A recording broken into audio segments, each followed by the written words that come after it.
Pandian store சீரியல்ல அடுத்த வர எபிசோட்ல செந்தில் இருந்துட்டு பாண்டியன் கிட்ட ரொம்பவே கோவமா அவங்க மனசுல இருக்கிற எல்லா விஷயத்தையும் வந்து சொல்லிட்டு இருக்காங்க. என்ன மட்டும் எதுக்கு எடுத்தாலையும் திட்டிக்கிட்டே அவமானப்படுத்திக்கிட்டே இருக்கீங்க. அந்த 10 லட்ச ரூபாய் பணத்தை என்ன மட்டும் தானே கேட்டு வாங்குனீங்க. ஆனா இவனை அப்படியே தானே கேட்காம விட்டுட்டீங்க. கதிர்கிட்ட மட்டும் கேட்டிங்களா? வாயை திறந்து இது வரைக்கும் நீங்க கேட்டிங்களா? இல்லை இல்லை. அதே மாதிரி என்ன தவிட்டுக்கா வாங்கிட்டு வந்தீங்க.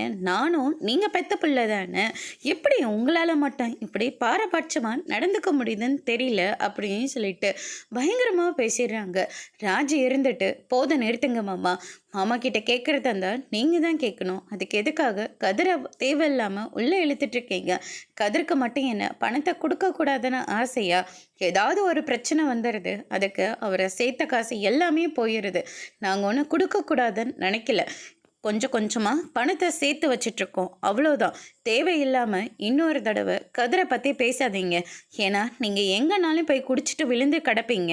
உங்களை அவர் பார்த்து பத்திரமா வீட்டுக்கு கூட்டிகிட்டு வந்து சேர்த்தணும். அது மட்டும் இல்லை, உங்களுக்கு ஒரு கஷ்டம்னா அவர் வந்து முன்னாடி வந்து நிற்கணும்.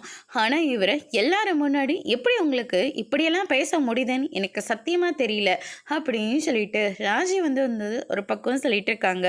மீனா இருந்துட்டு அவர் பேசினது ரொம்ப பெரிய தப்பு தான் கதிர், என்னை மன்னிச்சிடு அப்படின்ற மாதிரி சொல்லிட்டு இருக்காங்க. ஐயோ அண்ணி, நீங்கள் வேற, அவள் தான் இதை புரியாமல் பேசிகிட்டு இருக்கான்னா. இல்லை, ராஜு பேசினது எல்லா விதத்துலேயும் சரிதான், நான் மன்னிப்பு கேட்டுக்கிறேன் அப்படின்னு சொல்லிட்டு மீனா வந்து மன்னிப்பு கேட்குறாங்க. அதோட முடிச்சிருக்கு.